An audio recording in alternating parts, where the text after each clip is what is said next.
Hello दोस्तों, welcome back back to Falcon Academy. तो आज हम करने जा रहे हैं अपनी ज्योमेट्री की सीरीज़ को आगे बढ़ा रहे हैं। मैं आपको यहाँ पर ट्रायंगल समझाऊंगा पूरा, बेसिक टू एडवांस। बहुत से बच्चों को नाम लिखने नहीं आता ट्रायंगल के बारे में नहीं लिख पाते, तो वो सब सीख पाओगे आप यहाँ पर। ट्रायंगल एक 3 साइड की क्लोज फिगर होता है। याद रखना, क्लोज फिगर बोल रहा हूँ मैं, ना कि ओपन। नाम हम दे सकते हैं ए बी। जब भी नाम दोगे तो आप ABC नाम लिखोगे और ट्रायंगल का एक सिंबल बना सकते हो जब भी अपना सवाल करोगे। तो अब आपके सामने है साइड निकालनी है। सबसे पहले इसकी साइड लिख लो। 3 साइड दिख रही है आपको AB। साइडों को 2 लाइन नंबर से लिखते हैं, BC और CA। एंगल को आप 3 नाम से भी लिख सकते हो, तब एंगल बताऊंगा कैसे लिखते हो।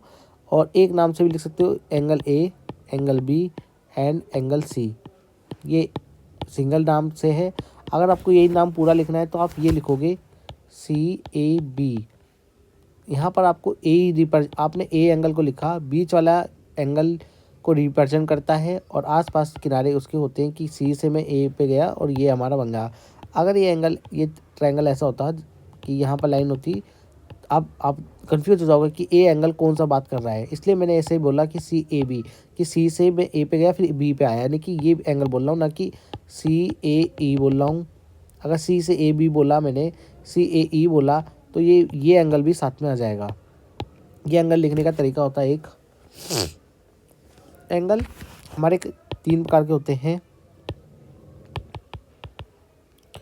Angle on the basis of side के अनुसार हमारे 3 प्रकार के एंगल होते हैं।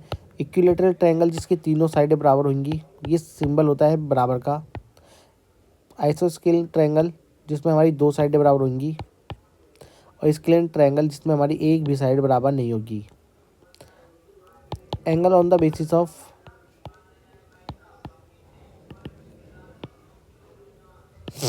एंगल के अनुसार पे, अगर तीनों एंगल हमारे एक्यूट एंगल है तो ये एक्यूट ट्रायंगल कहलाएगा। अगर एक एंगल 90 डिग्री है तो ये राइट एंगल कहलाएगा। एक एंगल अगर ऑब्ट्यूज कोई से भी 190 से ज़्यादा का एंगल होगा तो वो हमारा ऑब्ट्यूज ट्रायंगल कहलाएगा।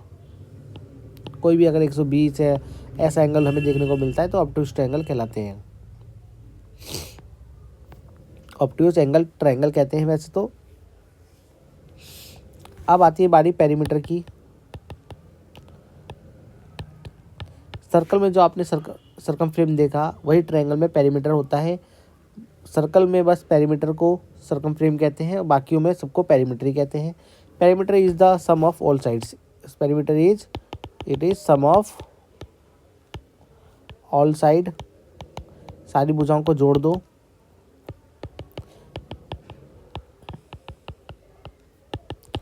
ये पेरीमीटर का फॉर्मूला बनेगा। अगर मैं एक ट्रायंगल बना दूँ यहाँ पर 5 सेंटीमीटर 5 सेंटीमीटर 6 सेंटीमीटर, तो इनका पेरीमीटर जो आएगा 5 सेंटीमीटर 5 सेंटीमीटर और सेंटीमीटर, 5 5 10 16, तो 16 सेंटीमीटर। याद रखना, मैंने बस यूनिट यहाँ पर जुड़ी है इसलिए सेंटीमीटर। और जब एरिया की बात आएगी, एरिया का फॉर्मूला होता है 1/2 हाइट इंटू बेस। हाइट हमेशा 90 डिग्री पे बनेगी। अगर मैं यही ट्रायंगल उठा लूँ, हाइट इसकी ये होगी 90 डिग्री पे, 90 डिग्री का एंगल होता है ये। और जहाँ पर ये हाइट बनेगी वो उसका बेस कहलाएगा। जैसे कि 8 सेंटीमीटर ये बेस हो गया, ये 6 सेंटीमीटर की साइड हो गई। आपको ये साइड बेस नहीं लेकर चलोगे आप, और हाइट मैंने दे दी 6 सेंटीमीटर की, तो समझो बात को आप हाइट 6 सेंटीमीटर लिखोगे और बेस लिखोगे 8, ना कि कुछ और। तो जहाँ पर हमारी हाइट बनेगी वो हमारा बेस बनेगा। आप एरिया निकालोगे तो 4 4 सिंग 24 सेंटीमीटर स्क्वायर। तो यहाँ पर 2 यूनिट थी, इसकी हाइट की भी 6 सेंटीमीटर और 8 सेंटीमीटर ये, तो centimetre centimetre into centimetre square हो गया, तो ये एरिया का फॉर्मूला बन गया। अगर एरिया हमें ट्रायंगल का जब एरिया निकालना हो, जब साइड नहीं दे रखी हो, जब हाइट नहीं दे रखी हो, तो एक तरीका और होता है जिसे हम हीरोइन का फॉर्मूला कहते हैं, हीरोइंस फॉर्मूला। ये 9 क्लास के बच्चों को पता है, 9 10 के बच्चों को पता होता है, क्योंकि 8वीं से नीचे इसका यूज़ नहीं है। तो हम यहाँ पर तो बेसिक में नहीं पढ़ाएंगे। Thank you. और स्क्वायर रेक्टेंगल के बारे में आपको मैं